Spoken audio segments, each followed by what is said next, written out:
నిహారి గారు, వెంకట్ 10 టీవీ. లేదు, ఇందాక ప్రొడ్యూసర్ గారు చెప్తూ ఈ సినిమా ఎలక్షన్స్కి ముందు వస్తే బాగుండేది అని అన్నారు. అంటే ఇప్పుడున్నటువంటి పరిస్థితులను దృష్టిలో పెట్టుకుని ఈ సినిమా చేశారా, లేకపోతే? అంటే ఎలక్షన్స్ అనేది cinema crux of the story కాదండి. It's just a part of it. ఎలా అయితే మనం ఒక 30 సంవత్సరాల్లో అన్నీ మన లైఫ్లో ఎలా అయితే ఉంటాయో, చిన్నప్పుడు ఆడే క్రికెట్ దగ్గర నుంచి మనం కొట్లో తీసుకునే చాక్లెట్ వరకు ఆ ఊరు పంచాయతీ ఉంటుంది, లేకపోతే ఆ ఊరు రాజకీయాలు ఉంటాయి. ఆ రాజకీయాలతో పాటు మనకి ఎలాగ అదర్ థింగ్స్ కూడా లైఫ్లో ఇన్వాల్వ్ అయి ఉంటాయి first 30 years of our life ఒక ఊరు అలాంటి ఊర్లో పెరిగితే కనుక. సో అలాంటి ఆస్పెక్ట్స్ ఉన్నాయి, కానీ ఇట్స్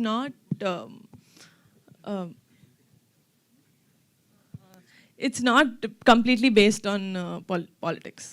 అంటే ఇటీవల చూసాం మనం మంజువాల్ బాయ్స్ కానీ, లేకపోతే మేము ఫేమస్, ఇలాంటివి వచ్చిన కాన్సెప్ట్స్ వచ్చినాయి ఆల్రెడీ. అంటే ఇలా ఉన్నట్టు స్టోరీస్ కదా, వాటితో కంపేర్ చేస్తే ఇదే ఉంటుంది. అంటే కమిటీ కుర్రాళ్ళు అనేది ఒక కమింగ్ ఆఫ్ ఏజ్ ఫిల్మ్ అండి. అంటే ఒక 8 సంవత్సరాల నుంచి 30 సంవత్సరాల వరకు ఈ 11 మంది జీవితంలో ఏమవుతుంది, వాళ్ళెవరో జీవితంలో అవుతుంటే నేను ఎందుకు ఇంత ఫీల్ అవుతున్నాను మీకు అనిపిస్తుంది. సినిమా చూస్తున్నప్పుడు you don't disconnect from the character, you will connect with the character. ఇప్పుడు శివ అన్న క్యారెక్టర్ ఉంది, సుబ్బు అన్న క్యారెక్టర్ ఉంది, సూర్య అన్న క్యారెక్టర్ ఉంది.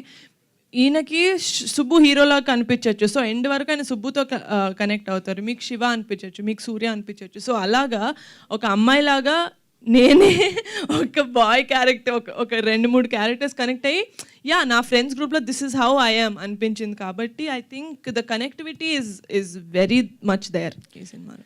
డైరెక్టర్ మెగా డాటర్స్ అంటే నిన్న చూస్తుంటే నేను సుష్మిత గారు కూడా సినిమా వెబ్ సిరీస్కి ప్రొడ్యూస్ చేశారు. ఇప్పుడు మీరు ఇద్దరు ప్రొడ్యూసర్ ఇటే ప్రొడక్షన్ వైపే ఉన్నారు, కానీ ఆన్ సినిమాకి ఏం రావటం లేదు ఇంత. ఒకటి తమిళ సినిమా ఆల్రెడీ ఇంకొక సాంగ్ బ్యాలెన్స్ ఉందండి, అది చేస్తే సినిమా రిలీజ్ అవుతుంది. వాట్ ద ఫిష్ పోస్టర్ మొన్నే నా బర్త్డేకి రిలీజ్ అయింది. అంతా ఇన్ ప్రొడక్షన్ ఉన్నాయి. యా, ఇంకో క్వశ్చన్ మేడం, అంటే ఇటీవల సోషల్ మీడియాలో బాగా హల్చల్ చేస్తున్న ఒక విషయం ఏంటంటే, అది మెగా ఫ్యామిలీలో ఒక హీరో అల్లు అర్జున్ గారిని అన్ఫాలో అయ్యారు. అంటే యాక్చువల్లీ మీరు అందరూ కలిసే ఉంటారు, మెగా ఫ్యామిలీ ఇటు అల్లు అర్జున్ గారు కలిసి ఎప్పుడు ఉండేది. ఇటీవల జరిగినట్టు నువ్వు ఎలక్షన్స్ ఈ టైంలో కొంత డిస్టర్బ్ అయిన పరిస్థితిలో ఆయన అన్ఫాలో చేశారు. అది ఎంతవరకు కరెక్ట్ ఏంటి? జెన్యూన్గా చేశారని ఇప్పుడు మీరు చెప్తేనే తెలుస్తుంది. I'm sorry, I'm not aware of it, but what ever it is I'm sure they have their own reasons.